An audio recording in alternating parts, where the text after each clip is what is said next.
Ifriqiya Sport, la planète e-sport avec Ifriqiya Sport. Votre magazine continental qui traite le sport sur tous les terrains et dans toutes ses dimensions. L'Afrique et le sport ne font qu'un. Salutations l'Afrique, Salama Nagadef Ndjaraman Ayo Boto, à tous les auditeurs de Ifriqiya FM, la voix de l'Afrique faite par des Africains pour les Africains.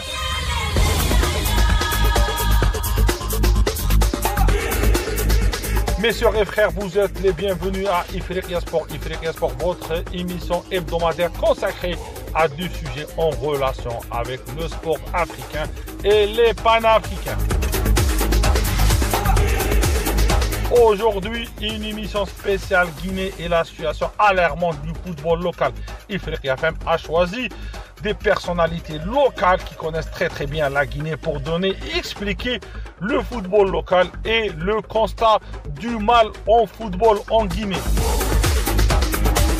On a choisi deux personnalités, Simon Fendounou, ancien international guinéen, actuellement entraîneur passé par Lens S Istres en Europe et aussi des pays dans le Golfe, et Alassani Baldé de Adapa Média Guinée. Alassani Baldé, journaliste spécialiste du sport et du football guinéen. On a avec nous Simon Fendounou. On débute par Simon.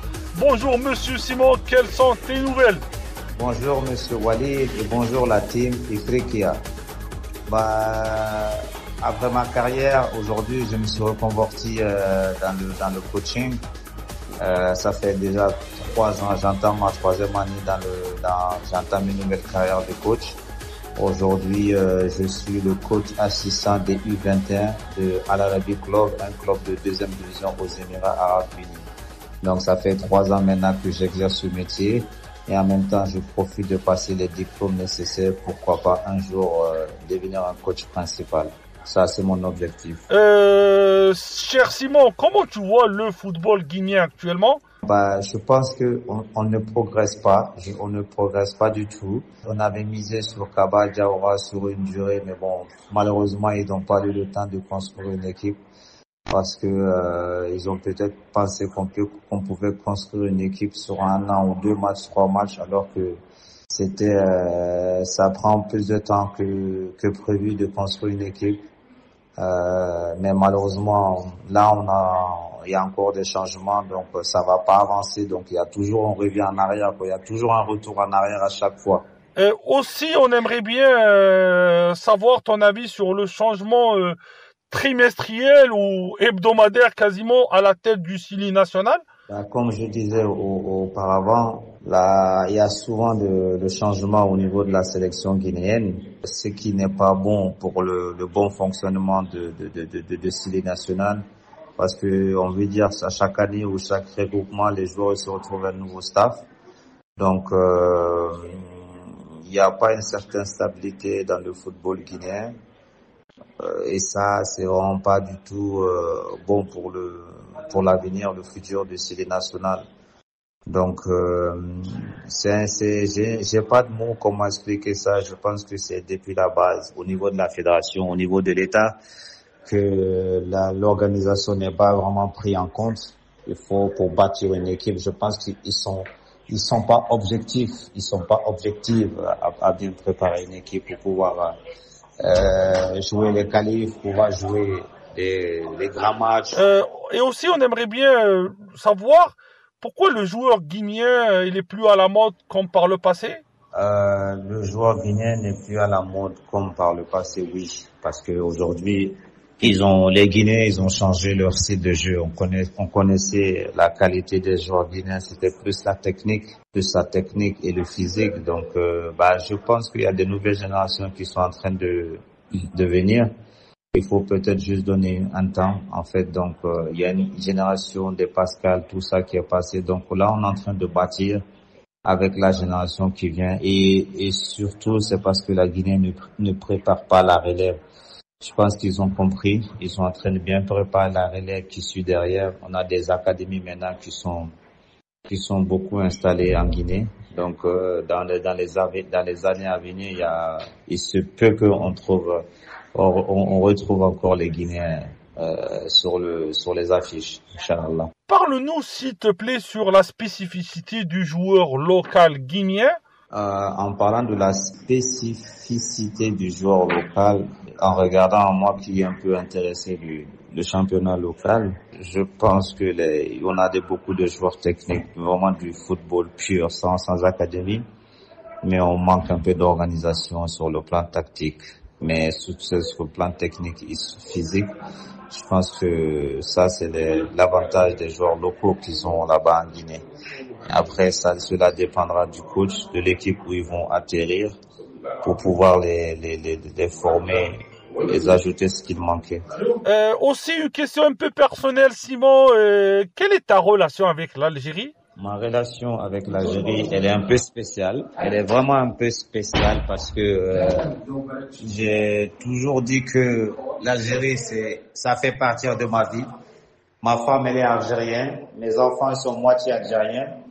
Et moi qui suis parti aussi en Algérie visiter les beaux-parents, j'ai vraiment aimé ce pays et ce pays se restera à vie pour moi, quelque chose d'important. Donc je ne peux plus ne pas penser à l'Algérie. Quand on parle de l'Algérie, je parle à ma femme, je pense à mes enfants. Donc ce pays fait partie de moi maintenant désormais. Et j'ai vu que ton fils pratiquait le foot. Est-ce que lui portera les couleurs vertes des guerriers du Sahara algérien ou il portera les couleurs du Sili?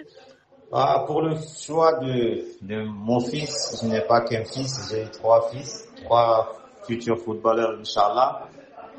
Je ne vais pas leur mettre la pression, vous savez. Bon, d'abord, on va pas en arriver là. D'abord, il faut qu'ils deviennent professionnels. À un moment là, c'est le choix les appartient. Le choix va les appartenir, en fait. Ils feront le choix pour ça. Mais après, s'ils représentent le pays de leur papa, ça pourrait le faire. Tu vois? Parce que là, ils seront sur la continuité. Ils auront plus de pression, par contre. Parce qu'il y a l'oncle Pascal Fendino qui est Nico. Leur papa aussi qui a fait cette race en sélection. Donc eux, à leur tour, ils auront des pressions supplémentaires. Tandis que s'ils vont peut-être à l'Algérie, il y aura des pressions, mais ça sera pas comme quand ils jouent pour la Guinée. Après, on verra plus tard. Je leur souhaite le meilleur, Inch'Allah, qu'ils deviennent professionnels, qu'ils jouent avec passion. C'est tout ce que je leur souhaite, Inch'Allah. Simon, nous, à notre émission, on laisse tout le temps le mot de la fin. On se tutoie avec nos invités parce qu'ils sont chez eux. Un dernier mot pour toi et pour l'Afrique. Un dernier mot pour l'Afrique. Le football africain est en constante progression. Quand je vois que des pays comme la Tanzanie ils sont en train de bâtir aussi une réputation au niveau du continent. Les équipes algériennes, les Tunisiens, bon, on connaît leur habitude, le Maroc, tout ça. Mais il y a d'autres pays, le Sénégal, il y a Cameroun, tous ces pays-là qui est en train de se renforcer. Et je pense que l'avenir, elle est heureuse au niveau du continent africain parce que on a beaucoup de nouveaux joueurs maintenant qui quittent de l'Afrique pour aller dans des clubs. On a des académies aujourd'hui qui sont vraiment très bien pour former les joueurs, que ce soit quand je prends l'équipe du Sénégal ou du Mali. Et souvent, tous ces joueurs de la Côte d'Ivoire, ils sont tous dans les grands clubs. Donc, il y a un bon futur pour l'Afrique, Inch'Allah. Il y a un très, très bon futur. Merci à tous et merci à l'équipe Ifriqiya et à très bientôt. On termine avec Simon Fendounou et on enchaîne directement avec Alassani Baldé. Alassani Baldé, journaliste et expert du football et du sport guinéen en général. Bonjour Alassani. Bonjour Walid, bonjour à tous. Encore une fois, merci de me donner la possibilité de m'exprimer. C'est Alassani Baldé, journaliste sportif guinéen depuis Conakry. Alassani, parle-nous de la situation du football en Guinée. Bon, la situation du football en Guinée, en ce moment, c'est très compliqué.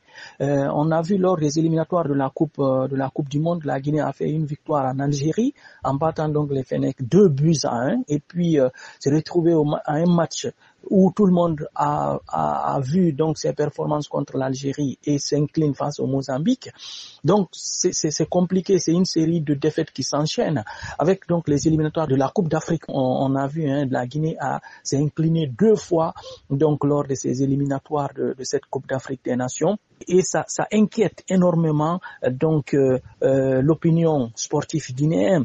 Joueurs, encadreurs, dirigeants sont tous responsables de ce naufrage collectif, Walid. L'insouciance donc des joueurs, l'incompétence même des encadreurs du staff technique, l'amateurisme même des dirigeants de la Fédération guinéenne de football sont sans doute, on va dire, l'explication plausible qu'on peut donner à ces qui s'apparente désormais à une habitude déjà ancrée. Donc la défaite, c'était déjà prévisible puisque lors de la conférence de presse, le capitaine du jour, Ablaye Touré, avait pourtant prévenu, mais on ne l'a vraiment pas cru. Cela paraissait irréaliste. Avec donc un air empreint d'irresponsabilité, Ablaye Touré a dit qu'il ne se sente pas obligé de gagner.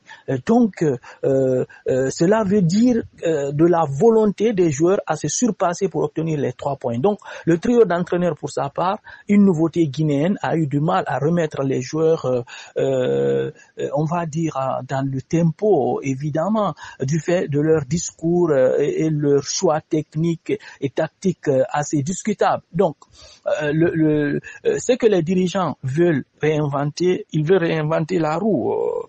Évidemment, ils sont illisibles dans la gestion de l'équipe nationale, dans la gestion tout court, on va dire. Donc, le choix d'un trio d'entraîneurs pour diriger le Sili Senior en est une preuve, si besoin en était. Donc, je pense que tout le monde est responsable de ce naufrage collectif donc du Sili national de Guinée. Donc, il faudra remettre les pendules à l'heure, effectivement, dans les prochains jours, dans les prochaines échéances, en tout cas, pour le Sili. À ton avis, Alassani, changer d'entraîneur chaque fois, est-ce que c'est une solution pour le développement du football guinéen? Bon, on sait que changer d'entraîneur, je pense que c'est pas la meilleure solution pour une équipe. Il faut rester dans la continuité donc du travail déjà laissé par le prédécesseur, s'il faut le dire comme ça, puisque Kaba avait commencé déjà à faire un travail et il fallait lui laisser le temps pour continuer parce que c'était un projet à long terme qu'il a déjà entamé. Donc changer un entraîneur pour un autre du même acabit, parce que je pense que ils sont du même acabit puisque Charles Pakiri était l'entraîneur adjoint de Kaba Diawara. À un moment donné, il a été limogé par Kaba d'ailleurs. Donc on ne peut avoir que le même piètre résultat. Donc c'est malheureusement le cas aujourd'hui. La gestion du football ou d'une équipe nationale ne peut être un fait de hasard. Donc elle ne peut pas non plus procéder de l'émotion. C'est là à l'intention donc de la Fédération guinéenne de football, en attendant bien entendu le naufrage et à tous les étages. Donc changer d'entraîneur, c'est pas une solution. Rester dans la continuité et essayer pourquoi pas de progresser, puisque l'équipe de Guinée quand même regorge des talents. C'est une équipe très jeune, une équipe qui a de l'avenir effectivement. C'est la moyenne d'âge, on peut le dire, c'est 23-24 ans. Donc je pense qu'il y avait quand même de quoi justement laisser Kaba Diawara continuer à diriger cette équipe de Guinée. Et on aimerait bien savoir aussi quelles sont les raisons pourquoi Kaba Diawara a été démis de ses fonctions. Bon, je ne peux pas dire effectivement quelle est la raison pour laquelle Kaba a été démis de ses fonctions, mais tout le monde le sait. Ils te diront, les gens te diront peut-être c'est un problème de résultat. C'est vrai qu'il évolue avec le Sili en dents de scie, mais il faut quand même se dire que le travail qu'il a abattu depuis 3 ans, je pense que c'est visible. C'est vrai que voilà, le public attend beaucoup de lui, attend aussitôt donc les résultats. Je pense que les résultats ne viennent pas comme ça. Donc il faut construire, aller petit à petit, donner confiance bien entendu, à ceux qui dirigent la sélection pour pouvoir, à un certain moment, d'avoir les résultats. Quand on prend, par exemple, l'exemple du Sénégal, le Sénégal avec Aliou Cissé, depuis 2015, il est à la tête de cette sélection, mais il a réussi des choses que les autres n'ont pas réussi. Donc, il faut donner du temps au temps, justement. Donc, je pense que cela peut permettre justement à l'entraîneur de pouvoir mettre quelque chose en place. Parce que ce sont des jeunes, c'est une équipe, on va dire, il y a certains qui disent que c'est une perpétuelle reconstruction, mais moi je pense qu'il fallait à un certain moment donner, mais la raison pour laquelle il a été limogé, bon, ça on ne peut pas expliquer, peut-être on peut estimer que c'est pour un problème de résultat, mais contrairement à celui qui a été nommé, c'est pas pareil. Donc Kaba a beaucoup plus de niveau que Charlie Pakile, puisqu'on a vu avec les deux confrontations là lors de ces éliminatoires de la Coupe d'Afrique des Nations. Donc on a vu le jeu proposé par la Guinée, les erreurs qui ont été commises dans le coaching, dans le système tactico-tactique. Donc technico-tactique, je vais dire, ça reste quand même à désirer. Mais on verra ce qui va se passer dans les prochains jours. Et selon toi, est-ce que c'est juste cela la raison, ou c'est cela qui a poussé la fédération à mettre Kaba Diawara à l'écart? Bon, ce qu'il faut rajouter aussi par rapport aux sélectionneurs, il y a une conférence de presse qui a été convoquée donc par la Fédération guinéenne de football vendredi prochain. Et c'est sûrement une conférence de presse qui va s'articuler sur un seul point. Peut-être, en tout cas selon les informations qu'on a reçues, il y a Michel Dussier sans doute va devenir ou redevenir le sélectionneur civil national de Guinée, en tout cas à l'issue donc de cette conférence de presse qui aura lieu donc à vendredi prochain au siège de la Fédération guinéenne de football. En tout cas, selon plusieurs sources, c'est ce qui devrait être en tout cas la confirmation ou la nomination de Michel Dussier, qui a été en tout cas entraîneur donc du civil national de Guinée à 2 reprises entre 2015 et 2020 et entre 2024 et 2004 2006 je crois 2006.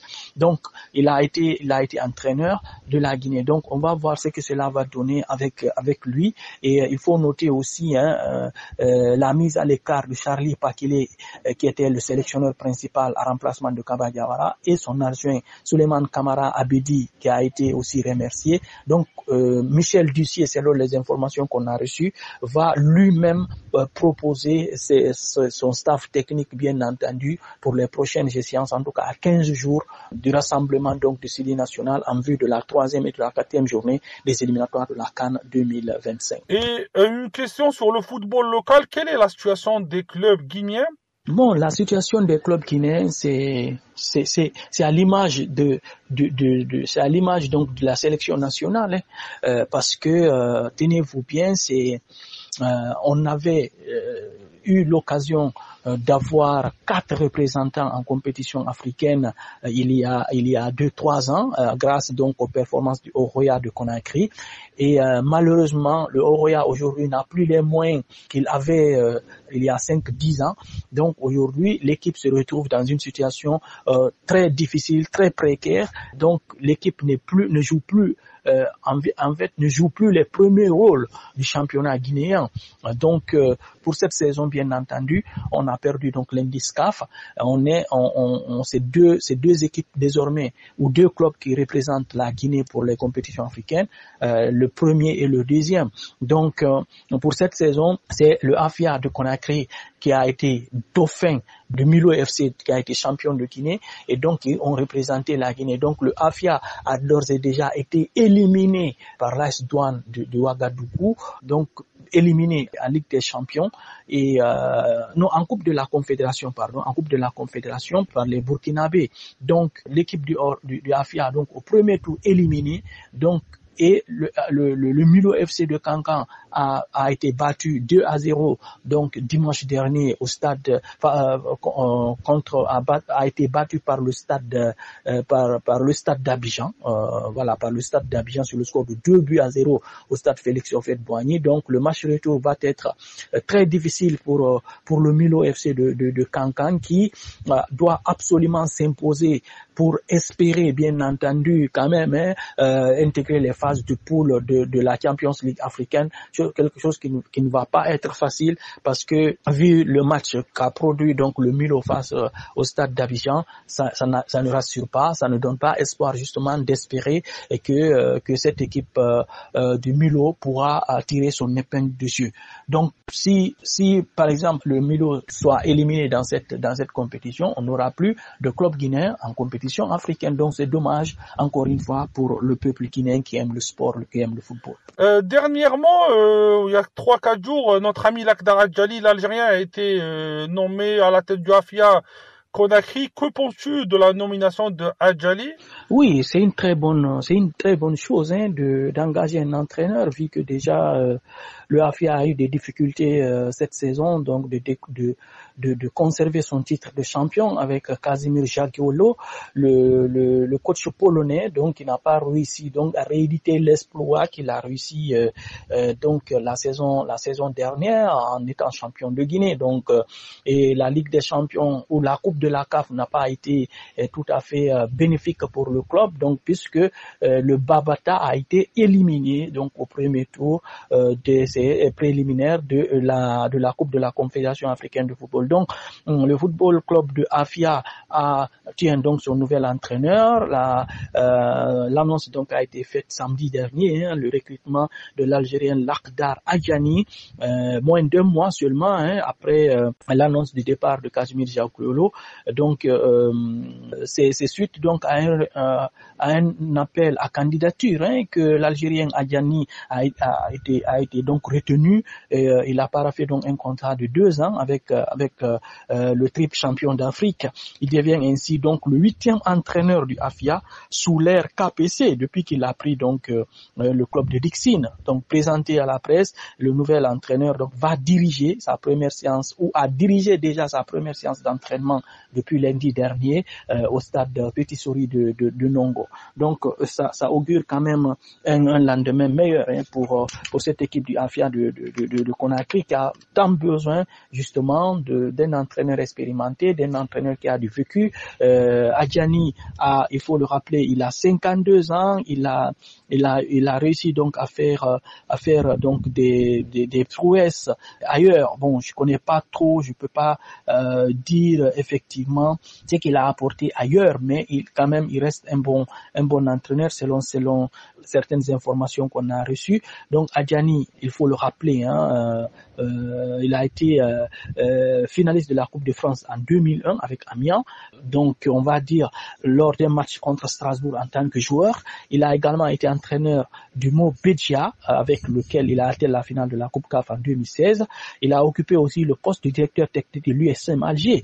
Donc il faut rappeler qu'Adjani Lakhdar arrive avec un grand défi, faire remporter le Afia de Conakry le championnat de Ligue 1 lors de cette saison qui va s'annoncer, parce que le Afia, il faut le rappeler, a terminé 2e derrière le Milo FC de Cancan. Donc il a de l'ambition, il a fait lors de sa présentation à la presse, il a décliné donc ses ambitions pour cette équipe du Afia de Conakry. Ça ne sera pas simple pour lui parce qu'il y a énormément de travail à faire, mais c'est quand même un entraîneur qui pourra effectivement travailler en synergie avec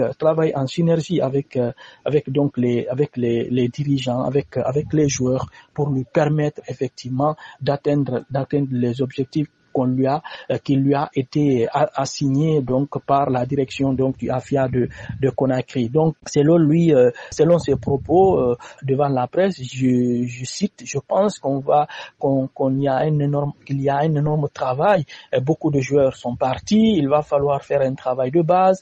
Je compte sur le staff qui est déjà là. Afia c'est déjà en train donc de faire ses préparatifs. On fera l'état des lieux sur l'équipe pour se fixer des objectifs objectifs qui restent le titre, la Coupe nationale, la campagne africaine. Je vais organiser une réunion avec l'ensemble du staff du AFIA. On n'a pas assez de temps. Il y a déjà la Coupe de la Ligue qui arrive avant le démarrage de la nouvelle saison du championnat guinéen. Donc voilà, entre autres, quelques mots donc de notre ami Adjani pour son début à la tête du AFIA de Conakry.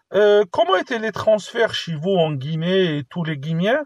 Bon, je pense que les transferts ont été très denses, ça a été très dense. Mais là, je vais particulariser puisque on en avait déjà parlé du mercato des joueurs guinéens. On avait fait une longue page la dernière fois que j'étais intervenu dans l'émission.